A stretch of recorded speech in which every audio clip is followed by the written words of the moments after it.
What makes them great? Is it talent or practice?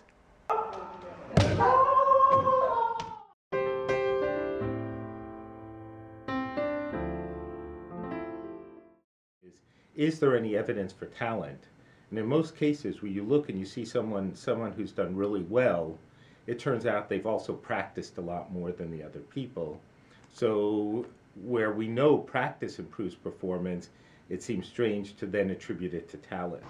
I think talent has a limit, and I think practice can always pass through the limit. A young, strong, fast man cannot beat an old sensei. Cannot happen. It does not happen. That's it. There's not any question. I mean, a sensei who's 50, 60 years old, who's practiced for 40 years, will not be beat by me. And actually, I can think of an alumni right now that's working in New York, choreographing, dancing professionally, and she had some talent, but she worked harder than anyone I knew. She got there from her hard work. One example is so-called perfect pitch. Pitch is arbitrary. It's not natural. It's something that men determine. So you have to learn it at some point.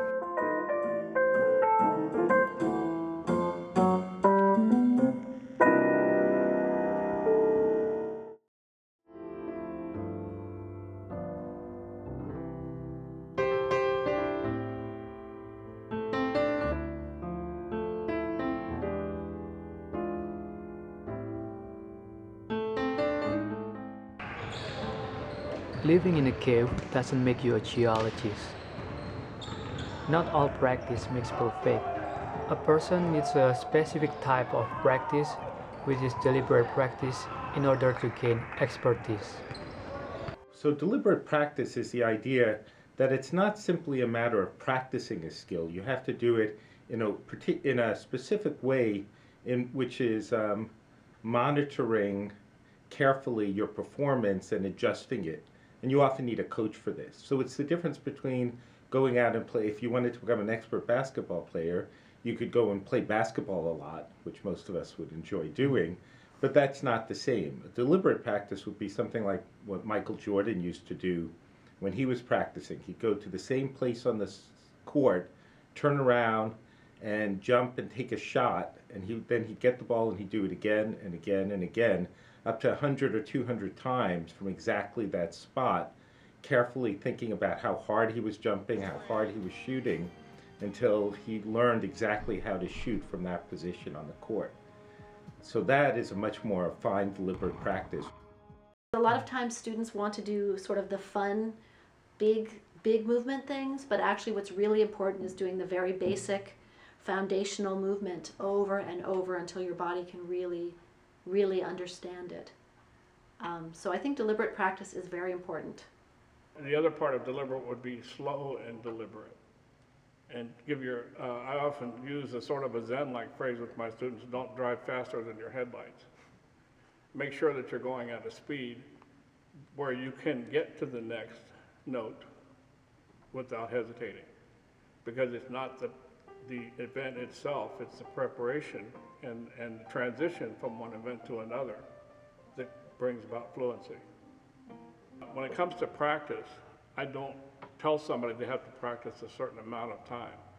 I think it's best broken up into small things with goals, with small goals. You need to have the eventual goal in your mind, but you need to be happy with, okay, before I get up, I'm having trouble with just 2 measures of this piece. I'm going to master those 2 measures before I get up.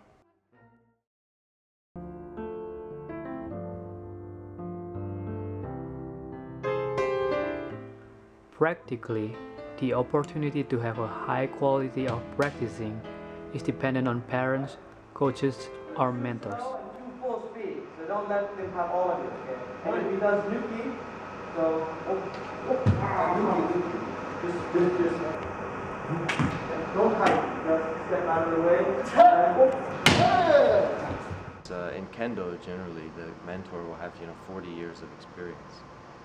You don't want to practice something and reinforce the wrong wrong things, or even if it's not wrong, it might be inefficient, or there might be some deeper level of awareness that someone can help you, can impart to you through the practice. I think what I've discovered over the years is the mentor or the teacher's most important role is getting the student past those points where they feel like they've come as far as they can. I think family, in a broad sense, is critical. That I don't know that there's anyone who becomes an expert without a very nurturing environment that allows them to spend the 10,000 hours they need to become an expert.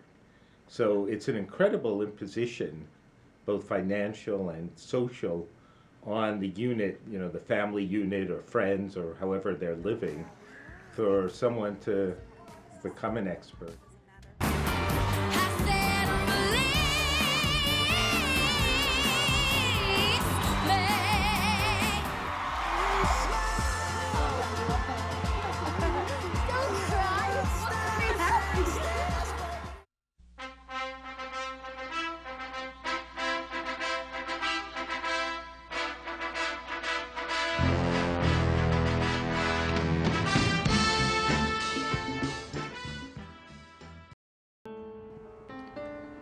The journey to achieve expertise requires struggle, sacrifice, and often painful experiences.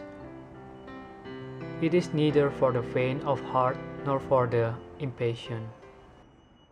To become an expert requires an incredible amount of time and energy, and you can't just do it because you want to. You have to, you know, there's the old story of little kids who you just can't get them to practice piano. Even though their parents want them to learn. Without some motivation, it just isn't possible. And I think most experts, most people who are viewed as highly talented, aren't just motivated to practice in their area, but sort of passionate about it. It's something they always wanted to do. Drive is probably more important than talent. Because the person who thinks they're talented might be a little bit lazy. They might not want to push and drive. So it's possible that a person without so-called talent might get beyond somebody who thinks they're talented and don't have to work at it. Discipline, like being able to make yourself go to class every day, even on days when you don't feel like it, or maybe take a class that you're not interested in as much, but that you know is really good for you to develop as an artist, to sort of have the discipline to make yourself take those steps that might not be so easy for you. I think that's more important because that's what will last and will make you able to find your way through the field for your whole life.